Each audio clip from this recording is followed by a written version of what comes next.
Good morning, everyone. Wali exik bug, nin dalawis in Dwayne word, nin delewig medabanagia, basna wicked listaguch, will dasi dan bedayo. You know, I was told by an elder once to introduce yourself to your creator, your ancestors, and your people when you speak. So I introduced myself in my language, and very nervous up here to speak in front of you today, but I'm do my best. I've spoken many places before, but not at a JEDI, for all you JEDI warriors out there, to try my best to tell you a little bit of what I did in my life to speak and to do what I do with the vault, you know. So I said in Mi'kmaq, good morning, my name is Dwayne Ward. I am from Red Bank First Nation, but I live in Listaguch, Quebec today. You know, I am glad you're all here. I said that in Mi'kmaq. First off, I want to say I'm humbled and honored to be asked to be one of the speakers here at the JEDI Plenary. Thank you. I won't be speaking from a book or a PowerPoint presentation today. You know, today I will speak to you from what I've experienced, from my own story. First off, like they said, I am the owner of the Vault MMA Club located in Campbellton, New Brunswick. I also sell the Vault First Nations warrior gear. You know, I am an East Coast rep for Headrush clothing. Like she said, they're Mohawk that own the clothing brand from Ganawage. They're Mohawk First Nation. They've sponsored like fighters like Chuck Liddell, Carlos Condit, Anthony Pettis, Chuck Zito, Fred Durst from Limp Bizkit, all different celebrities and UFC fighters. And they're native, you know what I mean? That's what impresses me the most about their clothing. And I'm also a motivational speaker. I've spoken in places, like the woman said, down to Boston to tell my story, all the way down to Chisasipi First Nation up in Cree territory, you know, to tell my message of hope, you know, to try to inspire people that, you know, you can have it too, like the ones that are out there that are having tough times, to try to give back to the communities that I travel in. I'm also a certified addictions counselor. I worked in addictions for 10 years. Got my certification when I worked for Eel River Bar First Nation. I worked there for 7 years. And I worked in Metabanagi also in Wahamatcook, Nova Scotia. You know, that's a part of giving back of my experience of what I went through when was into drinking and partying and stuff. And I also DJ Dewey. Everybody, I've done many weddings in Mi'kmaq, Malsi territory all over, and I also used to DJ a lot, and I don't do it as much now, but I enjoy doing it once in a while for family and friends, you know. I love to live life to the fullest and use my gifts I was given. Each and every one of us have gifts in this room. You know, we all have gifts of, some of us know how to bead. Some of us know how to sing. Some of us know how to drum. Some of us know how to use our mind and our wits, our brains, to help others to get grants and stuff like that, what you do here in JEDI and stuff. You know, we all have gifts, each and every one of us. Before I tell you my entrepreneurship presentation about the Vault and what I do, I have to tell you where I come from. I come from a big family, 6 girls and 4 boys. I grew up on my reserve in Red Bank and saw the damage that booze and drugs caused. You know, growing up on my reserve, I grew up with a lot of insecurities, you know, feeling left out, not feeling like I fit in. And when I grew up seeing people that were drunk or stoned, you know, walking down the road in Red Bank, I used to say, I'll never be like them. You know, I'll never be like them. And I remember my first recollection of an alcoholic. It was this guy with long hair, and he was walking down the road in wintertime with brown underwear. I don't know if the brown underwear were the color of them or if he had soiled his pants. I don't know, but he was walking down the road with a pair of underwear and bare feet in the wintertime, and he was yelling his head off. And I remember being in the side yard with my mom, and I said, in Mi'kmaq, I said, Deladigid nigga, you know, what's wrong with that person? And she said, he's an alcoholic, he's a drug addict, Wiss. You know, his life is taken over by it. And that's my first recollection, probably about 4 or 5.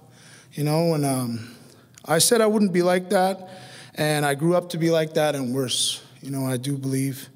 Mine are black right now. They're American Eagle. Today they are, anyways. No heckling from the Malsey crew over there. Anyways, let's get back to topic here. And you know, drinking at age 15, I got drunk. The first time I ever got drunk in my life. I remember that feeling. We were underneath the Red Bank Bridge. All my friends were drinking at that time, and I was one of the last guys to drink. You know, and I grew up with an alcoholic dad. I grew up with alcoholism right at my house. Alcohol affected me before I took a drink. You know, it affected me to what I seen with the damage that it caused to my mom, to my brothers and sisters, to everyone that my dad had contact with. You know, I could see the damage that it caused. So I grew up really not liking alcohol, you know, not wanting to be into drinking. So I took that first drink, and I remember it was the hardest stuff I ever tasted in my life, the grossest stuff I ever tasted in my life. But the feeling that came afterwards, you know, that feeling, that warm feeling of, you know, I felt like I belonged for the first time in my life, you know, like I fit in with my friends, you know, and I fell in love with that feeling for 10 years after that, you know. At first, it did a lot for me, you know, drinking. I could flirt with that pretty girl in the corner, or I could fight that guy at the dance that I didn't like, you know, and I got in trouble right off the hop, you know, and I continued to get in trouble, you know. I continued to get arrested and underage drinking then and charged, you know, go to jail, you know, assault on a police officer and stuff like that, fighting in the bars and fighting all the time. And I look at my face every time I shave, you know, of where I come from, and I had a broken nose, tooth kicked out on this side, 6 people, scar across there, 6 people, 5 people there. You know, I've had my ribs cracked, my eyes black and blue, you know, body covered with bruises all the time. And wake up in the morning and your knuckles bloody and you don't even know what you did the night before, and you don't remember what you did the night before. You know, that was, to me, was powerlessness over alcohol. You know, and I noticed I always got drunk, you know. I didn't get buzzed like my other friends that were having good times with it. I get drunk, you know, pass out, hangovers, blackouts, different things like that, you know. And everybody thinks, you know, an alcoholic, and that's what I thought it was an alcoholic was a person that, you know, brown paper bag, the guy that you see on your reserve or in your community that's bumming for change and long overcoat and stuff like that. And I've seen alcoholics from Park Avenue, rich people, to Park Bench, you know, poor people, winos, you know. I've seen them all. And it doesn't matter where you come from. It's not prejudice. It's not racist to where you come from or what you do, you know. Alcoholism can take you, you know, if you let it take you. And I don't look down on alcohol myself. I don't look down on drugs. I just know myself that I can't take it. I can't have it in my system, you know, because I'll lose everything. I'll lose my wife. I'll lose my kids. I'll lose my job. I'll lose my health. I'll lose my car. I'll lose everything, you know. I'll lose everything. So, yeah, I started getting into drugs, you know. The next weekend after I drank, I got into drugs, you know. I started smoking weed. Weed went to acid, then I went to mescaline, then I went to mushrooms. You know, I tried cocaine, I've smoked crack. I've taken prescription drugs. Like I was addicted to prescription drugs for 8 years of my life, you know, and it took over my life, really. A pill that big, you know, that big is powerful enough to take over your life. It's pretty powerful. And you know, when I was in that world, I didn't see myself. I didn't see the trouble that I was causing to people, and I didn't see that I was being a burden to my family and stuff like that. And, you know, I had to go to sobriety at age 25. July 11th, 1999 is my sober date. That's a day that I don't forget. That's a day that keeps me sober today, is when I was 25 years old, I hit rock bottom. And, you know, I haven't had a drink since then, or a drug since then, since July 11th, 1999. I've been clean and sober now for 15 years, you know.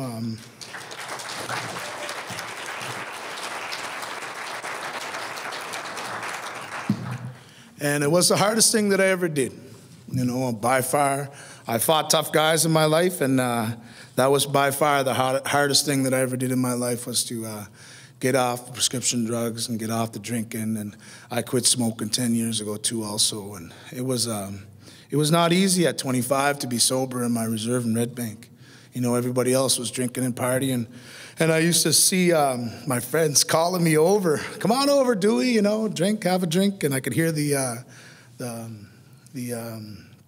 ice hitting the pavement when they were breaking their ice up to put it in the coolers. And my mouth was watering, and I'd be hiking, actually, to the gym. You know, I hiked to the gym.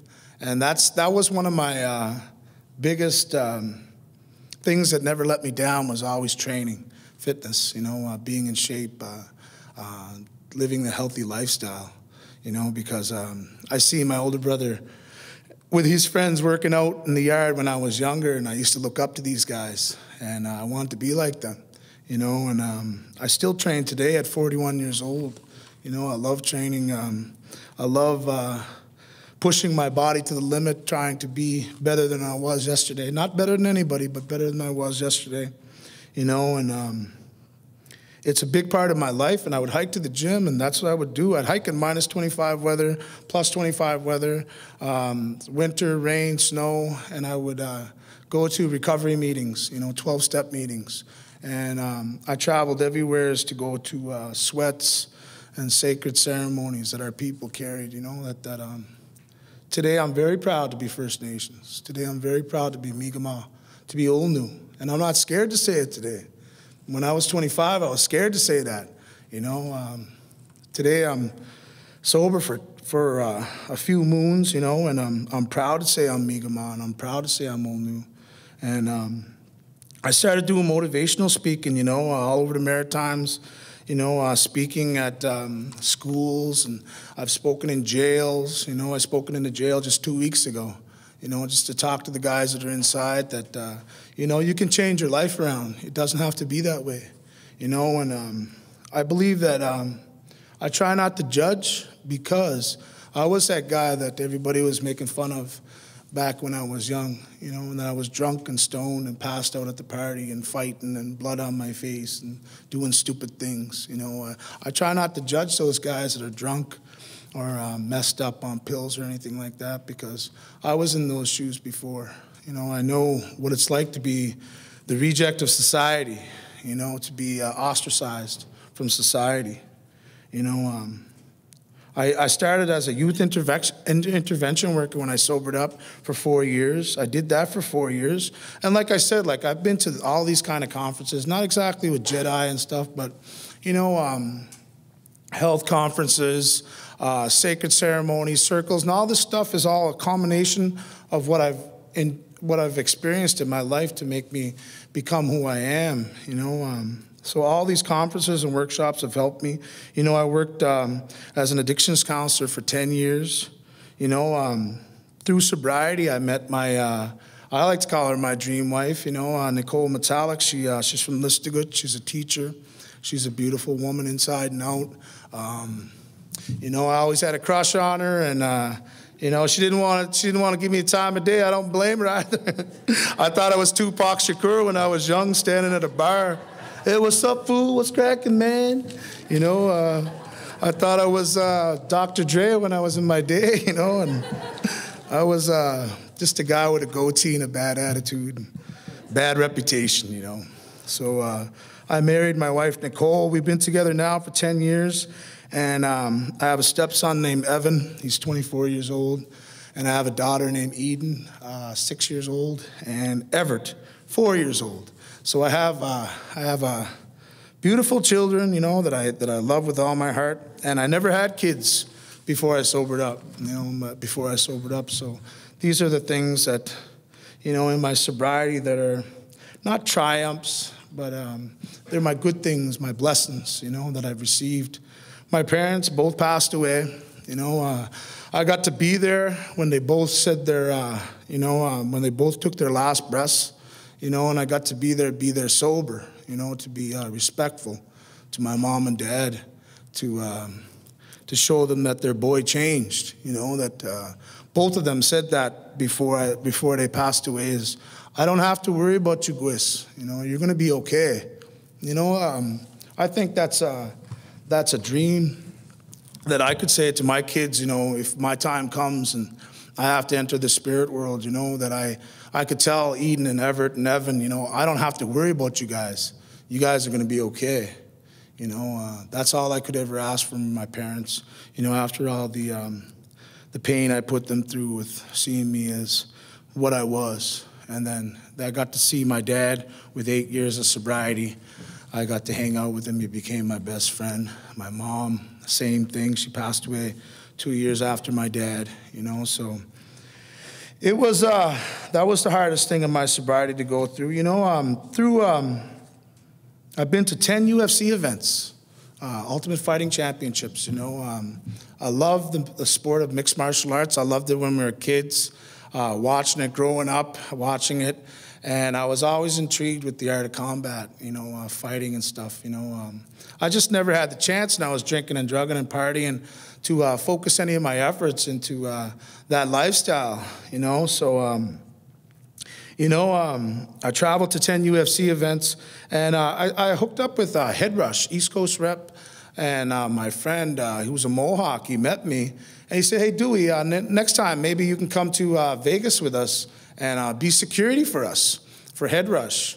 And I was like, wow, man. I said, if you need me, I'm there, So anyways, I ended up being security. They paid my flight down to Vegas, my meals, my hotel. I got to hang out with and be security for Chuck Liddell, Carlos Condit, the natural born killer, Showtime Anthony Pettis, who's a lightweight, who's the champion now. Fred Durst was having, from Limp Bizkit, was having supper with us, and I'm singing him Limp Bizkit songs, and he's like, man, you got good energy, Dewey. You got good energy, man. But he was a cool dude. Chuck Zito from the Hells Angels, big dude. He was a big guy, had a good heart. He was also the president of the New York chapter of Hells Angels, so you don't mess with that guy. He's a pretty good guy, though, and I got to do these things through my sobriety, to enjoy my life, to be security. Those guys don't need security. Believe you me, they don't need security. And, at age 38, I fought a MMA match. I fought a guy that was 6'3", 263 pounds. I was 242 on my way in there, and I beat him. And a lot of people told me, don't do that, man, don't do that, don't go in that fight. But they're not me, they're not me. And I believe in the ones that tell you not to do it are the ones that never lived their dreams. I do believe that, and that was one of my dreams, was to go into an MMA match and fight, and I won. And it was a victory for myself, but it was also a victory for other people, for older fighters that came up to me and said, you inspired me to train, I want to do what you're doing and stuff like that. And it's mainstream, combat, boxing, MMA, it's all mainstream now, and after 1 year into MMA, we opened up our own club. It was called the Vault MMA Club. It's in an old bank. That's why we call it the Vault, because we have 2 vaults in our actual club. When they want to get changed, they say, hey, Dewey, where's the changing room? It's in the vault behind the cage. And they go into a vault where the money was stored, 1-ton door, everything like that. So that's a pretty cool niche that it has with it. And there's another vault in the back with a 1-ton door combination also.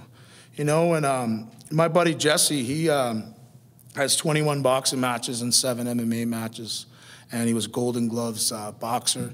And he just last week, we all went down to Nathan Stever's place in Bathurst, and he got his blue belt in Brazilian Jiu-Jitsu.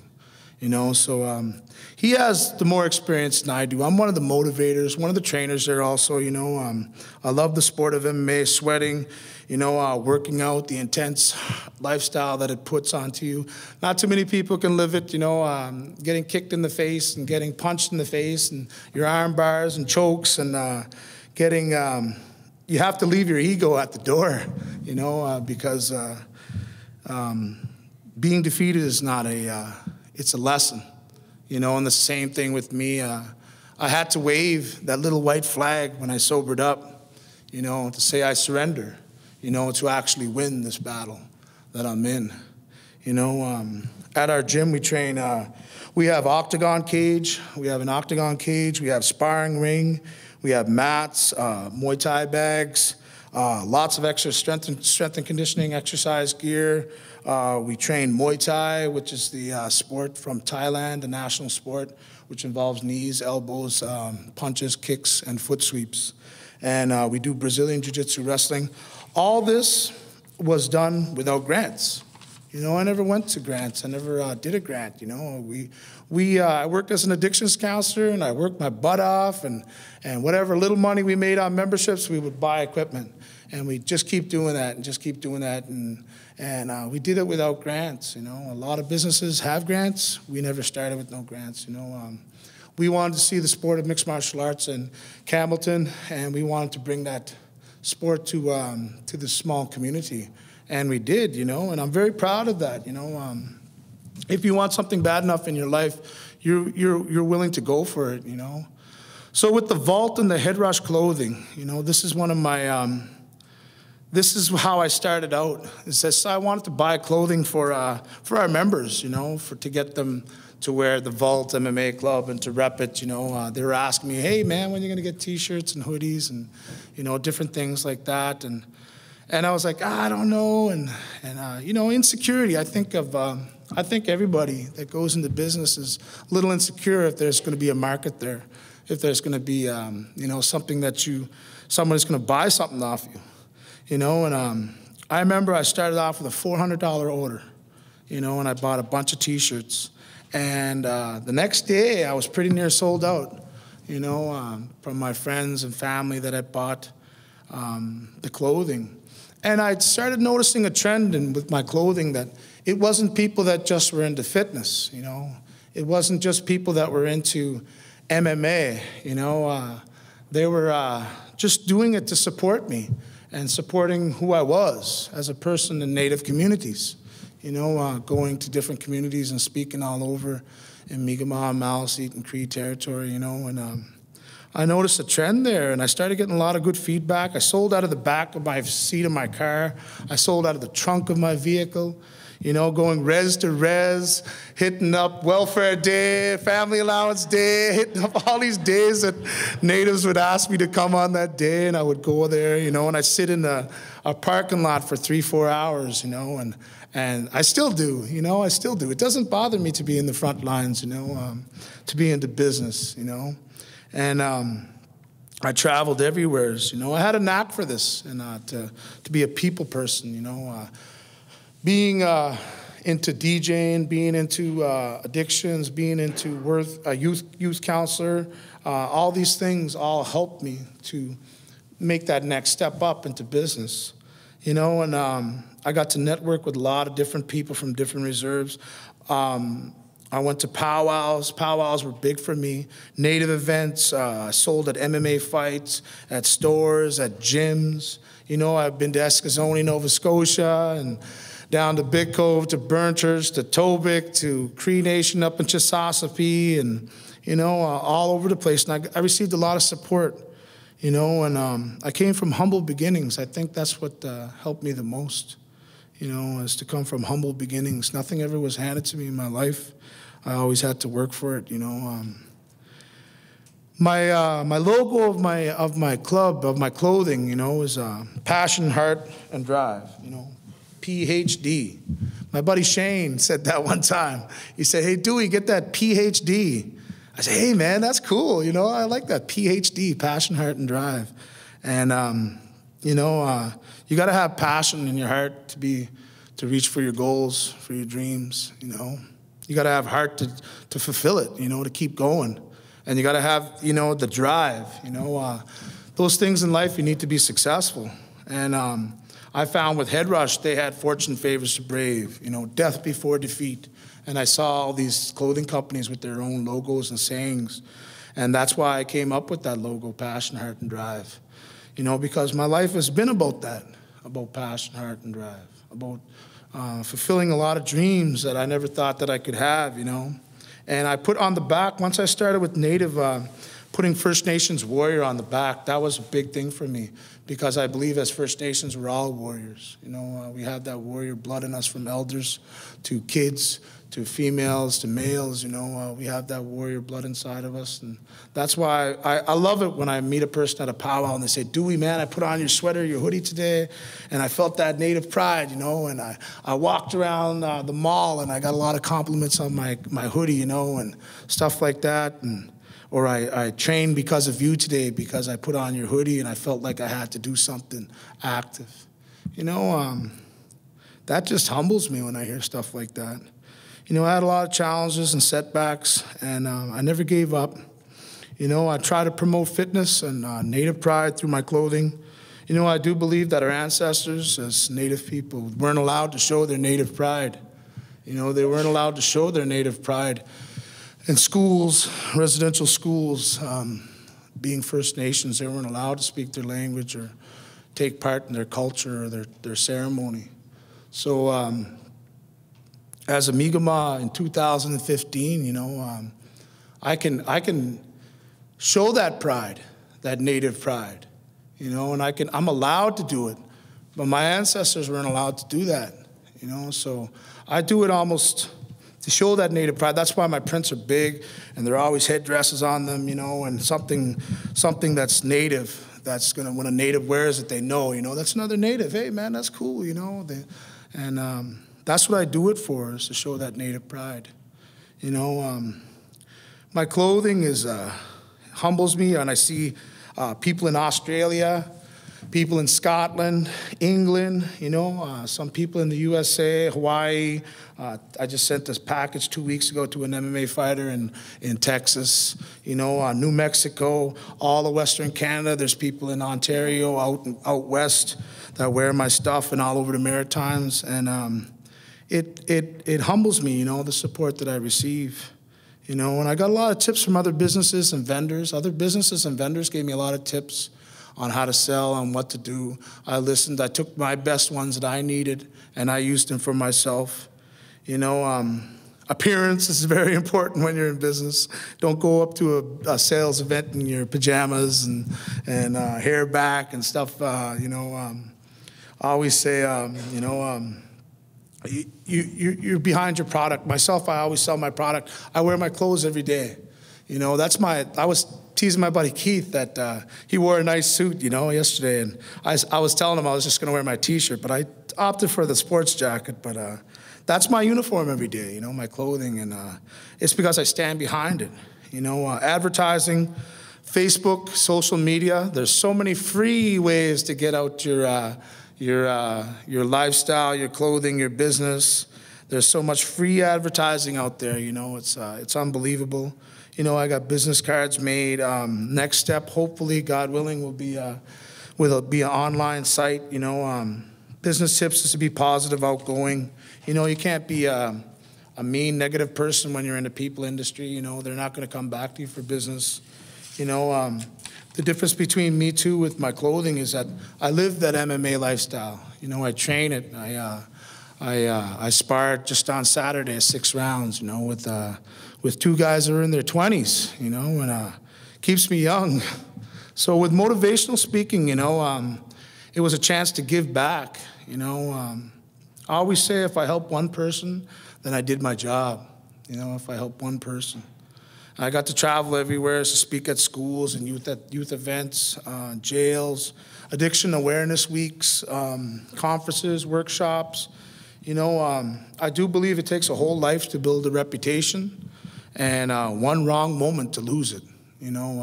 If you lose it with your anger or something, and lash out, you can lose that reputation too. So it's good to keep your reputation good. You know, it helps me every time. Every time I go to speak somewhere, it helps me. I get a shot in the arm and reminds me where I come from. And I'm open to share it, you know. People see me as this big 275-pound Indian guy, you know, and they think, you know, he's tough and he's, you know. But I speak from my heart. You know, that was a gift that was given to me. And I use that gift, you know. Like I said, we have to use our gifts to become the best people that we can be. And I always had that gift to speak from my heart. I just never liked to show it when I was partying with guys from the penitentiary and tough guys, you know, when I was drinking and stuff. It's not a good thing to show. And today in my sobriety, I use that gift, you know. With the Vault Gym, as I said, we train Muay Thai there, Brazilian Jiu-Jitsu. We do strength and conditioning. MMA today is mainstream with UFC, you know. Benefits of fitness is everybody knows the benefits of fitness, you know, and especially with our First Nations, the level of obesity and the level of heart disease and cancer, you know, that covers that a lot of our people are in, you know. Fitness is such a big lifestyle, you know. And at our gym, we do sparring. You know, you have to wear a cup, mouthpiece, 16-ounce gloves, shin pads, headgear, you know, if you want to jump in our ring in a cage to spar. You know, it's not just a free-for-all where guys go in there and beat the crap out of each other. It's respect, you know. It's respecting each other. We're all teammates. We're not against each other. We're like a family, you know. We've had a lot of workshops from people that were well-known fighters, not from UFC or anything, but people that were Brazilian Jiu-Jitsu, brown belts, purple belts that have done workshops and seminars at the Vault. We've had people from all over the world train at the Vault, which is pretty impressive. You know, it's a hardcore, intense lifestyle. You know, 20% fight. You know, and in closing, I'd like to say this journey in business has been a great one. You know, I met many cool people along the way. My dad was a hard-working man. You know, he worked in the woods. He sold salmon. He plowed driveways in the wintertime. He picked bottles to feed 10 of us, you know, 10 kids, 6 girls, 4 boys. You know, he never used an excuse not to go out and work. And I'm glad I had that example growing up, you know, as a kid. You know, it took a lot to feed and clothe a wife and 10 kids. You know, I do the same for my family today. You know, he showed me the essence of hard work.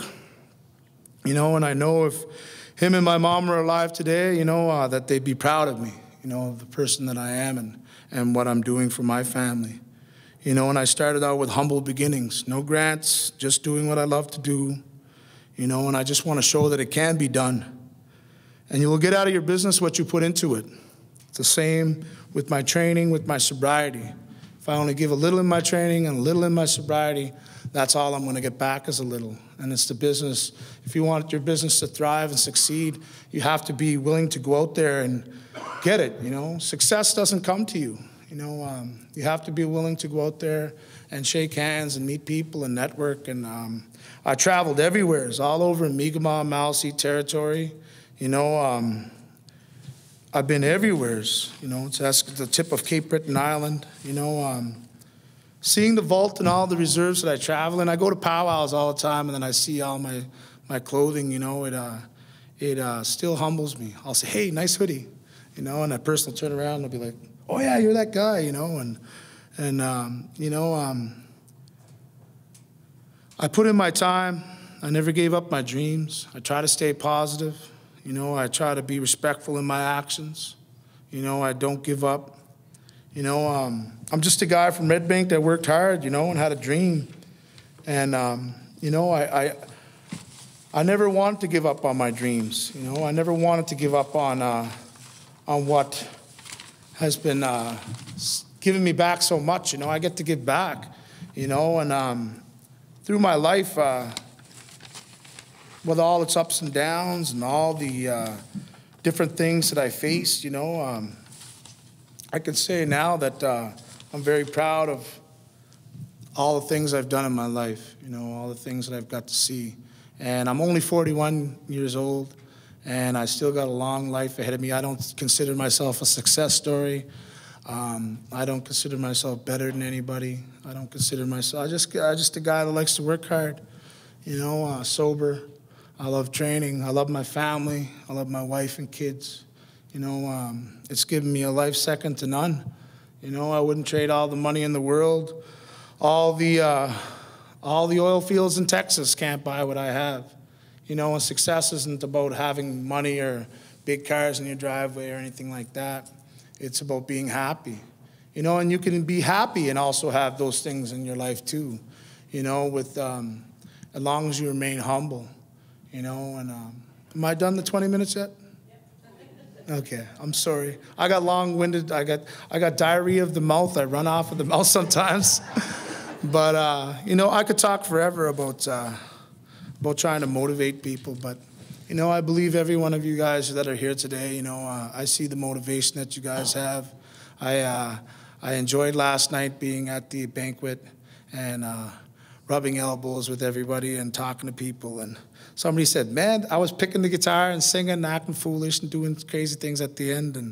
And one of my friends said, he doesn't even drink, this guy, And, that's what I've always wanted to be, that guy that didn't need to drink or do drugs to fit in, And I'd like to say today I fit in and, what legacy do you want to leave behind? That's the question I want you to think to yourself after I finish this, is what legacy do you want to leave behind, of what you want to do in life. Thank you very much. A great presentation, by the way. I just basically wanted to ask a question about the youth. If you had an opportunity to speak to some youth, what is the big thing that you would like to relate to them? Because I know that it's important about prevention and how our youth grow up. So what is it to the youth would you like to tell them? I always say it with youth when I speak to big crowds like high schools and stuff like that, or addictions awareness weeks and stuff. I always tell the youth that I would like to show you a picture of what an addict, into prescription drugs, into cocaine, into hardcore drug use and drinking lifestyle, partying lifestyle, what they look like before and what they look like after. I would always like to show that, and I think it's such a strong statement when they show that, with youth, what you could be like before and after. And with the youth, that's why I really think with adults, they've already encountered drinking and drugging, they're already partying. With youth, I always like to think about intervention, prevention. I didn't have that when I was a kid growing up on my reserve. There wasn't anybody that came in and told me about alcohol and drugs, So that's what I'd like to relate to the youth, is that, you become better at sports, you become better at anything. And I'm not saying booze and drugs is the killer of all, but I'm just saying when you apply yourself, when you're sober, you can do magnificent things, I have a question, Dwayne. You mentioned about building your business and how you did it bit by bit. I guess, what advice would you have to anybody in the room who's either already starting a business early or considering starting a business? What message would you have to them about being patient with, building up your business bit by bit, as you mentioned? So. Don't give up, setbacks. I could have given up a long time ago, I had a million reasons to give up a long time ago.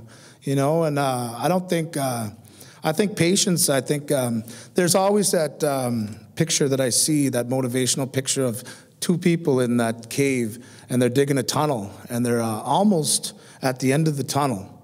There's two people on top, one on the top, one on the bottom, digging a tunnel. And at the end of that tunnel is diamonds and stuff that they wanted all their life. And the guy on the top, he gives up when he's this far away from that end of that tunnel, where he could have been on the other side where the diamonds and stuff is. But the other guy is just keeping going, and that other guy that's at the bottom that's keeping going, he's going to reach that eventually.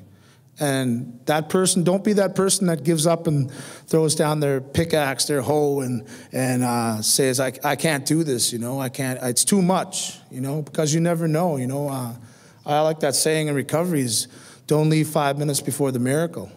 You know what I mean? And you're going to want what you do, and you're going to love what you do. You know what I mean? So, yeah. Yes, hello. I know that you promote a lot of health around the body, exercising, promoting that. But what about mental health and awareness? Do you incorporate a lot of that with your training for evaluation if somebody needs that kind of assistance? Is there programs that you or people you go to help facilitate with people who might have issues so that they have an overall health? Yeah, they always call me the speech guy before classes. I tell them that you just don't build your body physically. It's mentally, spiritually, emotionally too. The 4 parts of the medicine wheel. And I tell them that we're not. If you're a bully and you're coming to this place, we don't want you here. You know what I mean? Like, we don't want you to take what you learn here outside in the clubs and bars and stuff like that, and to be respectful of people. And, I used to be an addictions counselor, and it's surprising that I got some people I've had a lot of people in recovery that come, that I've talked with and worked with and that I've trained with, that like the lifestyle and like that. I always say it's the best anger management out there. To go punch a bag and release some stress from you. It's the best antidepressant out there. Training is the best antidepressant out there. You know what I mean? It is. People know of the benefits of it. So yeah, I've been an addictions counselor too. So I see signs and stuff like that of mental health, and if I need to, I just try to point them in the right direction. No programs like that at our club though. It's just. Word of mouth, friend to friend, So.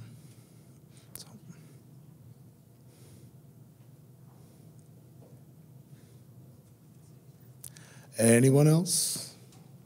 Thank you very much for this basket. I appreciate that. Walalio.